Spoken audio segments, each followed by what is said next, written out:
Jim was telling me some Mach 2 stories, and would you share those with the crowd, please?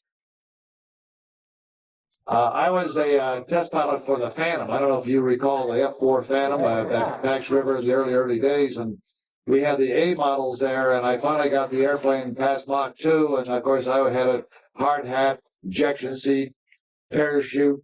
The old airplane was bucking away, and I finally got it past Mach 2, and I went home and I told my wife, I said, boy, I got that airplane past Mach 2.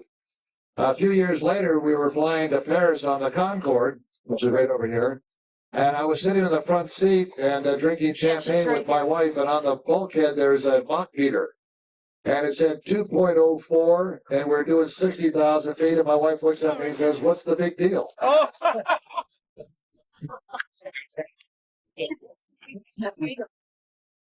Well, we flew the, was that the F4H1A? We did learn everything from me. I flew the X. Oh, okay, yeah. Yes. 1958, and that airplane's still flying, and that's about the better part of 40 years, 35 years, I guess, something like that. That hasn't got as much longevity as the Bonanza or even a lot of the older airplanes around here, but that's not a bad record. You've all been fortunate to fly a great variety of Flying mission did, but it really did fly very well, and it was quite surprising that it did. It was sort of a cross between a spacecraft and a helicopter. It didn't have collectives on it, but we had a throttle and an auto throttle, and we didn't have rudder pedals, but we had a 3-axis control stick that had pitch, yaw, and roll all in one stick. It flew extremely nicely, and it was spindly. It was a space ultralight. Our craft had 5 holes in the pressure vessel from people dropping screwdrivers during construction. Fortunately, they got all patched, but if a dropped screwdriver will put a hole in it, you know it's fairly lightweight. And we were really needing to get all the weight out we could. That's why the seats came out. Didn't really need seats anyway at the G levels we were flying. They would just be in the way. And in the trailing part of the development of the final development of the craft, we were paying $20,000 a pound to get weight out of the thing. Every pound of weight that we could get out was a little more fuel than we could put in, and a little more margin. Still, as most of you remember, we didn't have all too much fuel margin at the end anyway. Although I was not on the Apollo 8 crew originally. I was with these two guys on Apollo 11. I was the command module pilot, and we were the backup to Apollo 8. And then Mike Collins had a neck problem, and he had to get corrected. And so I took his spot on Apollo 8, and Mike then went back and went to Apollo 11. And then after Apollo 8 was finished, I recycled back to be the backup to Neil on Apollo 11. Now, my main job as a backup commander of the first lunar landing mission was to make sure that Neil was healthy and was all set to go. I exposed him to the measles. I opened up manhole covers thinking he'd break a leg. He tried to find out where Tonya Harding was, but she wasn't available.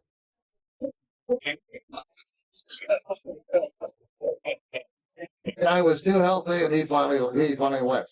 Let me make one mention, though, because these two are talking about the lunar module and flying a very fragile machine and how well it flew and how they got down on the lunar surface. I have a very soft spot for the lunar module, not so much because it got me to the lunar surface, but it got me back to the Earth. It was a very fragile machine, but it was a very accurate machine, and we flew it entirely differently than Neil and Buzz, because we had a dead command module attached to it, which was it was never designed to have about a 60,000-pound weight attached to it when you were flying the machine by itself or with the machine's controls. Consequently, it was very similar to if any of you had been in the unfortunate position of having the mechanic misconnect your controls, and when you put the stick over to the right and the thing went to the left, or you pitched down and it went up like this. This is exactly what the situation was flying the lunar module on Apollo 13. And we had to essentially learn to fly all over again to find out what would the vehicle do when you move the control. And this took a little time. Ways, and Jim and Buzz flew together in Germany, and as Jim said, we were all interrelated in various ways during the Apollo program, so we worked together a lot. But I just want to take a moment to talk about not The Foreman and Anders and myself were the first three to look at the far side, which, as you all know, is not the dark side. A lot of people misconstrue that as always being the dark side. It's not. It was, in fact, on it was fairly illuminated. When we finally turned around and saw the moon, and we were about 60 miles above it, we were like three school kids looking into a candy store window. We forgot the flight plan. Our noses were pressed against it. It was really a marvelous sight. No color that we could see, all shades of gray. The only color we could see from that point out there was the Earth itself, which was very beautiful. You could see the blues of the oceans. You could see the desert areas, the browns, the pinks, the salmon colors. The Earth came up on its side as it came up out of the lunar horizon with the Arctic on one side and the Antarctic. You could see the ice caps. A very beautiful sight. So for the first three guys, it was something that it was quite marvelous. I came around and I saw a little triangular mountain, and since we thought, explorers going new places, you could name things, right? Isn't that the usual thing? So I looked at Foreman. I said, is there a name for that mountain? And he said, I don't think so. And then I talked to Anders, and Anders was the head of all the mapping and the photography and everything. And I said, Bill, does that mountain have a name down there? And he says, no, I don't think it does. I said, okay, it's Mount Maryland, after my wife. Of course, the powers that be that name things on the moon said that's no good, and they threw it out. But when Apollo 11 flew over, they knew Mount Maryland, and it was very useful to us. Oh, that's cool. Let me go back a little bit because Neil probably isn't going to talk about this, but when we were approaching the time for our mission, all the time computer programs were being updated, and we had one that we rehearsed with and done all our training, but they were better computer programs in work at MIT, and they were coming along. And one in particular would have made it easier on our mission had to do with the control setup, the autopilot at landing. And the later missions had this autopilot control on landing that was tighter control than what we had. Essentially, if we were moving over the lunar surface, you're riding on a thrust vector. And if you hold a particular attitude, and that's the control mode that we had once we took over manual, if you had an attitude hold and the thrust vector pointing down was a little bit off, it was going to start moving sideways and keep going faster and faster. That's what you call unstable. The later control systems on the later landings, if you let go of the attitude controller, it reverted to the computer, and the computer knew you were moving, and it would stop your motion over the lunar surface. So it was a hell of a lot easier for the later flights to land than it was on ours. And I think Neil has to be given credit for the only guy to land with an unstable, in translation, control system. Oh, yeah. Well, makes things about it. Well, for as long as I can remember, pilots been complaining that they needed better equipment. First to check out in a airplane, whether it's a small light one or a jet fighter or what have you, that first ride, sometimes the airplane is riding you, and it's really controlling, and you're hoping that everything's working out okay. You think you've got everything going. In a rocket launch, the real trials and tribulation take place the months coming up to it. When you're actually sitting there waiting for the final countdown, and there are no last minute bugs and you hear the final 9, 8, 7, the commander has only two choices. You know, he's going to go or he's not going to go. And if that thing lifts off, he has only two choices. He's going to keep going or he's going to abort. And he has a handle there to do the job. And that's it. Because normally the thing is completely automatic on the way up. Now on Apollo, we did have the ability to take over manually and control that huge Saturn vehicle through looking at altitude and velocity and things of this nature to get it in. But no one, to my knowledge, had to use that system. Is that correct, Neil?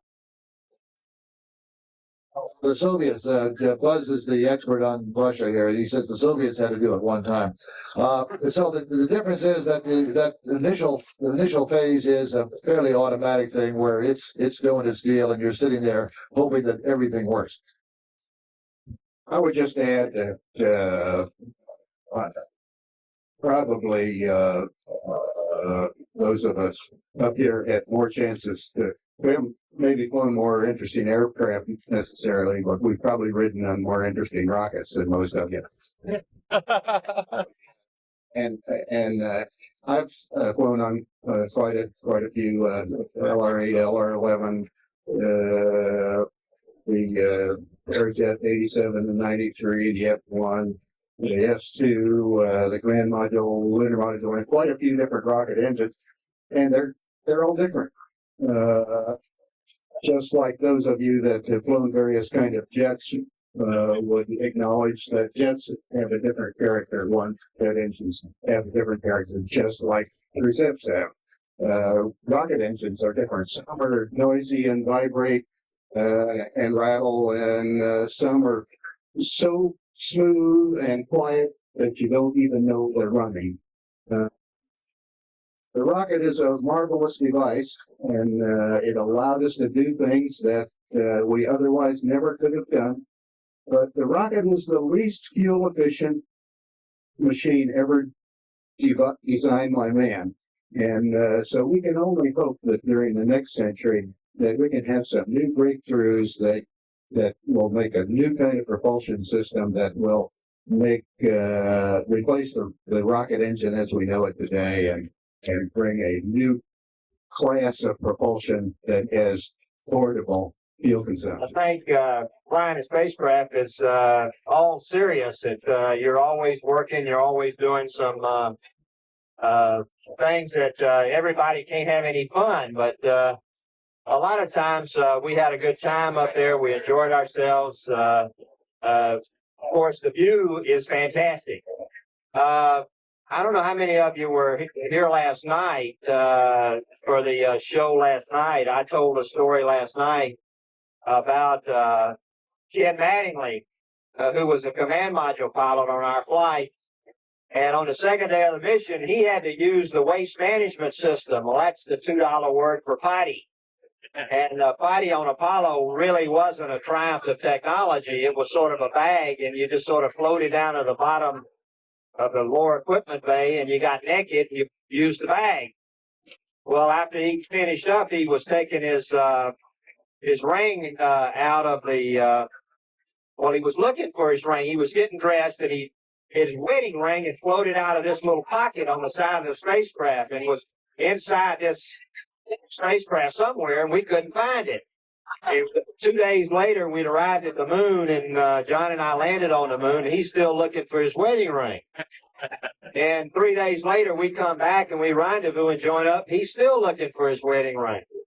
Well, on the flight home, we had a spacewalk, EVA, and at the end of that EVA, we'd been outside. Ken and I had been outside about an hour, and I floated back inside. And was so he could work on the end of a 10-foot long boom that was had a micro biological experiment of some sort. He's floating out there 10 feet away from the spacecraft working on this experiment. And I'm looking at him from inside, and all of a sudden I look over, and there's his wedding ring floating out the door, the hatch. And so I was wedged in between the seat struts, and I broke loose and started floating after it, and I grabbed for it just as it went out of the door, and it just floated out, and I missed it, and well, lost in space. And there it goes, and we're moving through space now. I don't know, a couple of thousand miles an hour, but it doesn't feel like you're moving. Well, this ring just floated on out and eventually hit him on the back of the head, which he didn't feel. And as it hit him on the back of the head, instead of bouncing off into space, it took a 180 and started coming back down towards the hatch. And about 10 minutes later, it floated back in the hatch, and I grabbed it on the rebound. So we saved his wedding brand. About that from the Russians and the shuttle crews and even a couple of the Apollo missions. I can speak only for Apollo 14. None of the three of us had any problems with it. The weightless state is a very unique environment, probably other than the view out of the window. One of the most unique things that happen in spaceflight is what we call the weightless state. Sometimes it's called zero G, which is a misnomer. Any physicist in the world will just roll over and die with the term zero G, but the correct term is the weightless state, and you're actually floating. Everything in the spacecraft is floating. It's not passing down. And there have been some folks that this has affected adversely, but thankfully on Apollo 14, we had no problems with that at all. On Apollo 16, I was the only Air Force officer. I was with two Navy guys, just like Stu was. And one of the reasons I left the Naval Academy is I got seasick. And we used to train zero gravity in a AC-135 that was fly parabolas like this. And so you'd have 0G, 2.5 Gs, 0G, 2.5 Gs. And we called it the vomit comet. And because it was really bad. But in space, we got into space, and John and Ken just bailed out of their seats, and they got right to work. For the first couple of hours, I thought I was going to get sick. It was like being at sea again for me. It was this feeling, just sort of a little woozy. Fortunately, I didn't have much movement to do during the first couple of hours. All I was doing was copying hands down all the information that Mission Control was giving us. And so I never really got sick. And then after a couple of hours, that feeling went away, and I was bouncing off the walls with everybody else. And we didn't have any problem with motion sickness after that. John and I, of course, we spent 3 days on the moon, and we had gravity on the moon. There was 1/6 gravity. Down here on the Earth, with all of my equipment on, I weighed about 362 pounds.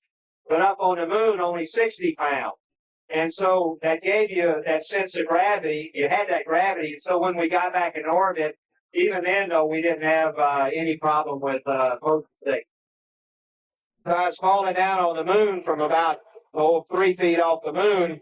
And at that moment, I knew I was in trouble. And I had this panic, and I rolled around, and I was able to hit on the right side and bounced, and it hit. Then I went onto my back, and I got real quiet. I could look up and see the Earth right over us, and my heart was pounding, and I could start listening to the pump. I realized I was still alive, so I guess it wasn't going to be too bad. And you could hear the pumps running in your backpack, and the pressure was okay, so I knew I was okay. John came to help me up. Then that fear turned to embarrassment because the television camera was pointed right at me, and everybody's seen this stupid stunt. The most impressive, awesome view that I had was the view of the Earth from 250,000 miles away, in which you can hold up your thumb, cover up the entire planet that we're standing on here today, and you can cover it up, and you can think of, well, that's family, friends, fresh water, green trees, good lift in the air, smooth runways, whatever you associate with this planet. That was the most awesome one And your first view of the moon, when you come out of your propulsion burn, it's retrograde, it's slowing you up. That's done in the darkness. And then when you hit the daylight, the sun comes without any warning. There's no atmosphere. There's no such thing as a preview of the sunrise. It's total darkness, instant sunlight. And we had the hatch windows down, the spacecraft windows down, and you look down, and that was an awesome sight. So those are my two.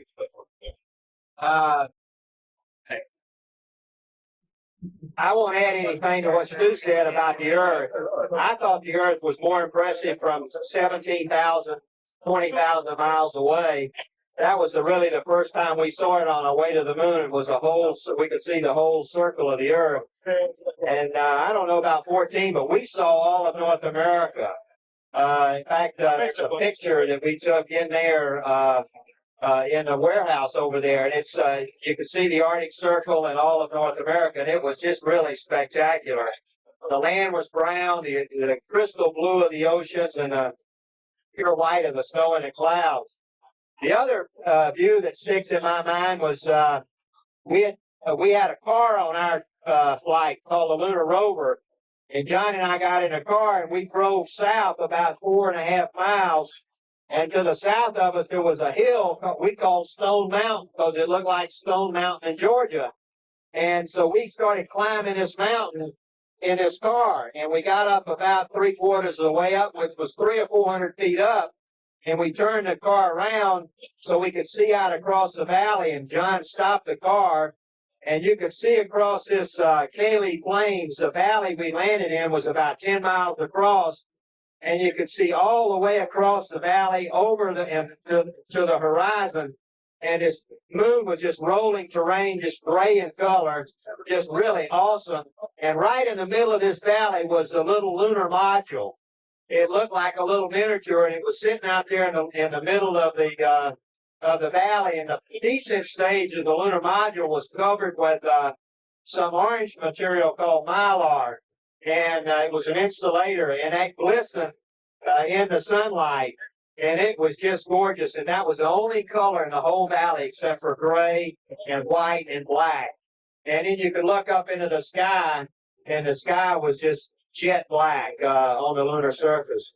When a lot of people are surprised when when I tell them that we were on the moon for 3 days and it was always daylight. A day on the moon from sunrise to sunset's 2 weeks. And so the sun moves very slowly, and we landed when it was early morning on the moon day, and we left, and it was mid-morning on the moon day, and so we were always in the daylight. And when that's true, you can't see any of the stars. There are none of the stars visible in the sky. You're just looking up and seeing a black sky. Just like sunlight here, you see blue sky, but no stars. It's just black sky.